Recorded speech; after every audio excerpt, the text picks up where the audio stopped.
ఇక ఫిబ్రవరి చివరిలో ration card దరఖాస్తులట. ఇక ప్రజాపాలన మనం తెల్ల పేపర్ మీద రాసినాం కదా, మాకు రేషన్ కార్డు లేదయ్యా అని చెప్పి. ఉత్తకతే ఇక అంతా. మళ్ళీ మీ సేవ కాడికి పోయి కొత్తగా దరఖాస్తు చేసుకోవాలట, ఆన్లైన్ ద్వారా దరఖాస్తులు తీసుకుంటుందట. ఇక హామీలు అమలయ్యేదాకా వదలం.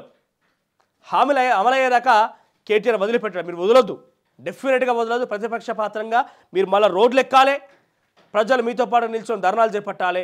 కానీ అవకాశం కాంగ్రెస్ పార్టీ ఇవ్వకుండా తమ చర్యలు తాము తీసుకుంటుంది కావచ్చు. కానీ డెఫినెట్గా మీరు రోడ్ ఎక్కాల్సిందే, రోడ్ ఎక్కి ధర్నా చేయాల్సిందే, చేపట్టాల్సిందే. కానీ ఎప్పుడు 100 రోజుల్లో అమలు చేస్తామన్నారు కదా, అమలు చేయకపోతే మాట తప్పితే మనం దాన్ని ఆచరణకు తీసుకోవాల్సిందే. కానీ ప్రజలు రెచ్చగొట్టి మీ పొలిటికల్ ఎజెండా కోసం రెచ్చగొడితే ప్రజలు ఊరుకునే ప్రసక్తి లేదు. 40 రోజుల్లో ఏం మారింది? 40 రోజుల్లో వాళ్ళు చేయాల్సిన పని చేసుకుంటే పోతున్నారు. కేటీఆర్ గారు అప్పుడే ఏమో జరిగిపోతున్నట్టుగా చిత్రీకరించే ప్రయత్నం జరుగుతోంది. అది తగదు. డెఫినెట్గా మీరే ప్రతిపక్షంలో ఉండాల్సిందే, ప్రజల పక్షాన ఉండాల్సిందే. ప్రజలు మీ వెంట నడుస్తారు. ఎప్పుడు ఆ హామీ నెరవేర్చిన సమయంలో 101 రోజు నుంచి వాళ్ళు మీ వెంట తిరిగే అవకాశం ఉన్నది. ఇక బురద జల్లుడే కాంగ్రెస్ పని అంటూ నిరంజన్ రెడ్డి ధ్వజం. కోమటిరెడ్డి తాత్తరం కూడా కాదు బీఆర్ఎస్ని కూల్చడం అనేది జగదీష్ రెడ్డి వ్యాఖ్యలు. ఇక మెట్రో 2వ దశకు గ్రీన్ సిగ్నల్ అంటే ప్రభుత్వం. ఇక కేఆర్ఎంబీపై ఏం చేద్దామని సర్కార్ మళ్ళా గులాలు పడుతుందట. కేఆర్ఎంబీ పరిధిలో ఉన్నటువంటి నాగార్జున సాగర్ కృష్ణా జలాలకు సంబంధించి నాగార్జున సాగర్, శ్రీశైలం 2 బ్యారేజ్ల దగ్గరకు అప్పగిస్తే నీటి సమస్యలతో పాటుగా విద్యుత్ సమస్య కూడా ఏర్పడే అవకాశం ఉంది. కాబట్టి ఏం చేయాలో ఒక అంశంలో భాగంగా రాష్ట్ర ప్రభుత్వం తర్జన భర్జన పడుతుందట.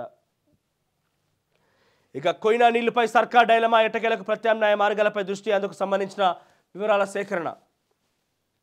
అందుకు ఇరిగేషన్ అధికారులతో సీఎస్ ప్రత్యేక సమీక్ష కోరాలుగా తెలంగాణ రాష్ట్రానికి నీళ్ల విషయంలో కొయినా నుంచి తీసుకొచ్చేందుకు ప్రయత్నంలో భాగంగా ఆ ప్రత్యామ్నాయ మార్గాలు దృష్టి సారిస్తుందట.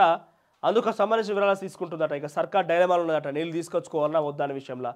ఇక ఫిబ్రవరి చివరిలో రేషన్ కార్డు దరఖాస్తులట. ఇక ప్రజాపాలన మనం తెల్ల పేపర్ మీద రాసినాం కదా, మాకు రేషన్ కార్డు లేదయ్యా అని చెప్పి. ఉత్తకతే ఇక అంతా. మళ్ళీ మీ సేవ కాడికి పోయి కొత్తగా దరఖాస్తు చేసుకోవాలట, ఆన్లైన్ ద్వారా దరఖాస్తులు తీసుకుంటుందట. ఇక ఇది రోజు గుడ్ మార్నింగ్ తెలంగాణ హెడ్స్గా ఉన్నాయి. ఇక పెద్ద ఎత్తున ప్రతి వార్తాపత్రికల్లో కూడా అయోధ్య రామ మందిరం గురించి అంటే అట్టహాసంగా ప్రపంచవ్యాప్తంగా జరిగిన వేడుకల గురించి ప్రత్యేకంగా రాసుకొచ్చినాయి.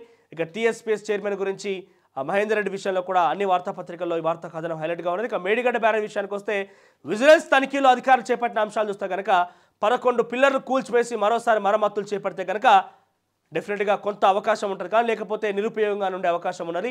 3,200 కోట్ల రూపాయలు అనేది జరిగిందంటూ కూడా విజిలెన్స్ అధికారులు తేల్చినట్టు. దాంట్లో మెగా పాత్ర చాలా కీలకమంటూ కూడా చెప్తున్నారు. రైట్. ఇక ఈరోజు ముఖ్యమంత్రి రేవంత్ రెడ్డి బయటికి వచ్చే అవకాశం, సెక్రటరీ వెళ్ళి ఈ టీఎస్పీఎస్సీ గురించి అధికారిక ప్రకటన చేసే అవకాశం ఉన్నది. మరోవైపు ఈ ప్రజాపాలన సదస్సుల పేరిట తీసుకున్న దరఖాస్తుల గురించి ఒక క్లారిటీ వచ్చే అవకాశం ఉన్నది. ఇక పెద్ద ఎత్తున రాష్ట్ర వ్యాప్తంగా ప్రజానికి మొత్తం కూడా ఏం హామీ ఇవ్వబోతున్నారు, దానికి సంబంధించి ఏ రకంగా తీర్చబోతున్నట్టు కూడా రేవంత్ రెడ్డి కోసం ఎదురు చూస్తోంది. ఇక విదేశీ పర్యటన ముగించుకొని రేవంత్ రెడ్డి వచ్చారు. రాష్ట్రానికి వచ్చిన తర్వాత మొదటగా టీఎస్పీఎస్సీ వార్త చూస్తున్నాం. ఈరోజు అధికారికంగా దీనికి సంబంధించి ఈ యొక్క ప్రకటన వెలువడే అవకాశం అయితే ఉన్నది. మరి ఏం జరగబోతోంది రాష్ట్ర ప్రభుత్వంలో, ప్రజలకు ఇచ్చినటువంటి హామీల మేరకు ఎంత దృష్ట్యా ప్రజానీకాన్ని సంతృప్తిపరచబోతున్నారు. రైతు బంధు విషయంలో చాలా కీలకంగా నిత్యం తొలివెలు ప్రశ్నిస్తూనే ఉంది. మరి రైతు బంధు విషయంలో రాష్ట్ర ప్రభుత్వం ఎటువంటి కీలక నిర్ణయం తీసుకునే అవకాశం ఉందో మాత్రం చూడాల్సి ఉంది. ఇక ఇది రోజు గుడ్ మార్నింగ్ తెలంగాణ హైలైట్స్ అని కూడా మరో గుడ్ మార్నింగ్ తెలంగాణలో మళ్ళీ కలుద్దాం. Till then keep watching Tolivelugu. Thank you.